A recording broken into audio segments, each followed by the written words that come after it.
So with electric mountain bikes becoming more affordable and popular, one of the biggest names in affordability is YT. And back in 2019, YT released the Decoy, which is their hard-hitting electric enduro mountain bike. And for 2024, YT has just announced some updates and changes to the Decoy, which we're going to check out in this video. So now, let's check out the changes and updates that YT has made to the 2024 Decoy.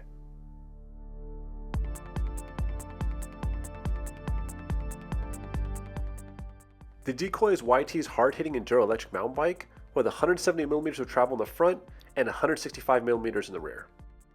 And depending on the model, the Decoy core frame either comes with carbon fiber or a carbon aluminum hybrid frame. And it's also designed as a mullet with a 29-inch tire in the front and a 27.5-inch in the rear. And the frame and geometry remain unchanged, with a 64.5-degree head tube angle in the low setting, a 65-degree head tube angle in the high setting, a 76-degree C-tube angle, and 442mm chainstays. And the cables are routed internally to give a nice clean look. So while it is a little disappointing that YT didn't make any changes to the frame and geometry, instead they decided to make the updates to the motor, battery, and some of the builds. First is the Core 1, which is the most affordable build for the Decoy MX platform. It comes with a RockShox Domain R fork and a RockShox Deluxe Coil Select shock. The spring rate depends on your size.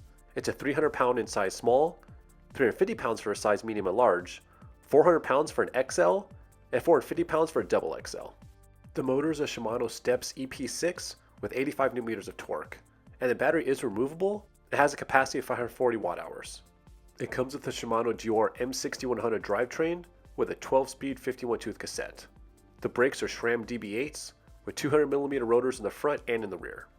It has Sun Ringo Duroc ST37 comp wheels and Maxxis tires with an Assegai in the front and a DHR2 in the rear. It comes with a YT Postman V2 dropper post, and it weighs in at 54.45 pounds. The Core 1 retails for $4,999. By the time of recording, you can pick one up for $3,749. Next is the Core 3, which is the middle build for the Decoy MX platform. It comes with a Fox 38 Float Performance E-Optimized fork and a Fox Float DHX Performance coil shock. The spring rate depends on your size. It's 400 pounds for sizes medium and large, 450 pounds for extra large, and 500 pounds for double XL.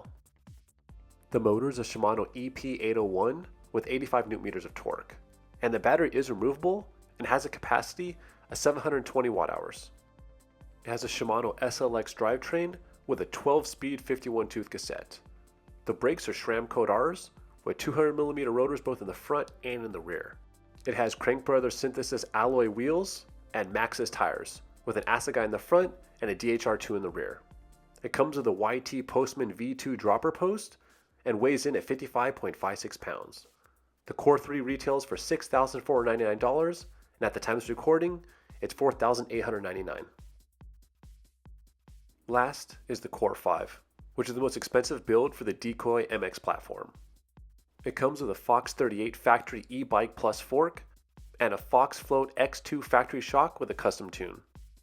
The motor is a Shimano EP801 with 85 Nm of torque.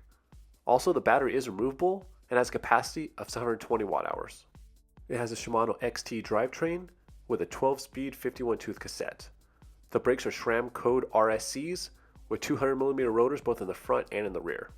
It has Crank Brothers Synthesis i9 alloy e-mountain bike wheels and Maxxis tires with an Assegai in the front and a DHR2 in the rear.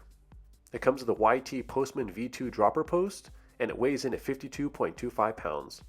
The Core 5 retails for $8,499. At the time of recording, you can pick one up for $6,399.